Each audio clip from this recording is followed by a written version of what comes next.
महाविकास आघाडीच्या उमेदवार वैशाली दरेकर आता माझ्यासोबत आहेत आणि यानंतर त्यांनी आज प्रथमतः ज्यावेळेस आता फॉर्म भरायला झालेले आहेत त्यांनी प्रथमतः गणपती मंदिरात येऊन दर्शन घेतलेले आहेत। त्यांच्यासोबत काही कार्यकर्ते आहेत, आपण त्यांना विचारणार आहोत काय सांगाल की कसा अनुभव आहे आज दर्शन घेतलंय, फॉर्म भरायला चाललात, काय भावना? डोंबिवलीकरांचा ग्रामदेवता आहे गणेश मंदिरातला आपले गणेश आणि मला श्री गणेशाचा मी आशीर्वाद घेतलेला आहे। मला खात्री आहे की गणपती बाप्पा आमच्यावर कृपा आशीर्वाद करेल, आमची सगळी जी विघ्न आहेत ती दूर करेल आणि डोंबिवलीकरांमधनं एक नवीन चेहरा या कल्याण लोकसभेमधनं संसदेमध्ये पोहोचेल। ज्या प्रकारे काही काँग्रेसचे कार्यकर्ते नाराज होते त्यांनी नाराजी व्यक्त केली होती आणि या नाराजीच्या अंतर्गत ही सगळी दूर केले का?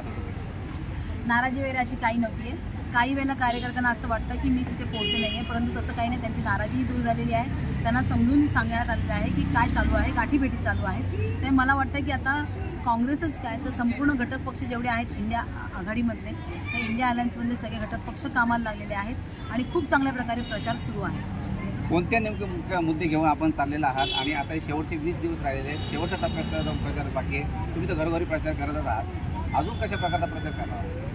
काय काही वेळेला असं वाईटही वाटतं की 75 अमृत महोत्सव आपण साजरा करतो आपल्या स्वातंत्र्याचा, परंतु तो साजरा करत असताना आजही पाण्याविषयी आम्हाला बोलावं लागतं आणि त्याविषयी कोणी लक्ष दिलेलं नाही आहे। डोंबिवलीसारख्या म्हणजे डोंबिवलीच्या जवळपासचा परिसरसुद्धा आणि ग्रामीण भागातला इथे आजही पाण्याचा दुर्भिक्ष आहे। म्हणजे डेव्हलपमेंट कुठे झाली तर घरं बांधण्यामध्ये डेव्हलपमेंट झाली, परंतु पाण्याबद्दल कोणीही लक्ष दिलेलं नाही आहे। त्याविषयी आहे अनेक गोष्टी आहेत, म्हणजे इलिगल कन्स्ट्रक्शन असेल, रस्ते असेल, पाणी आहे, वीज पुरवठा आहे, अनेक गोष्टी, रेल्वे आहे, या अनेक गोष्टींवर जेवढं काम व्हायला पाहिजे ते झाले। रेल्वेचे नुकते 2 ॲक्सिडेंट झाले, 2 तरुणांचे मृत्यू झाले आता त्या आठवड्यात। नाही, वाईट गोष्ट आहे ही रेल्वे ॲक्सिडेंटमध्ये आणि तरुणांचे मृत्यू होतात ते काही वेळेला रेल्वेतनं पडून सुद्धा। ही गर्दी जी आहे ती रोज वाढते, पण त्याविषयी कोणाला काही पडलेलं नाही आहे। 5वी आणि 6वी मार्गिका टाकली म्हणून होर्डिंग लागतात, पण त्या मार्गिकेचा किती वापर होतोय किंवा त्याचा फायदा होतोय का, तो फायदा होताना दिसत नाही आहे। गर्दी तेवढीच आहे, ट्रेन ज्या वाढायला पाहिजे, फ्रिक्वेन्सी वाढायला पाहिजे ती वाढलेली नाही आहे।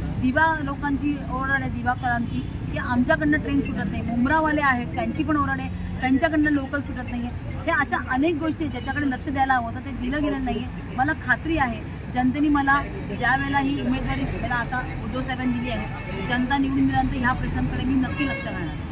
नक्कीच या वैशाली दरेकरांनी सांगितलेलं आहे की ज्या पद्धतीने विकास कामं जी झाली पाहिजे ती झालेली नाही आहेत, आता त्यांनी विरोधकांच्या लोकांनी आरोप केलेला आहे। परंतु एकंदरीत पाहता आता आज त्या फॉर्म भरायला चाललेले आहेत, पुढचं 20 दिवसाचे चित्र काय असू शकतं, कशा प्रकारे वातावरण असेल हे पाहावं लागेल। मात्र एक गोष्ट खरी आहे की लोकसभा कल्याणची निवडणूक ही चुरशीची ठरणार आहे। व्हिडिओ जर्नलिस्ट दिनेश जाधवसह किशोर पगारे, जय महाराष्ट्र न्यूज, डोंबिवली।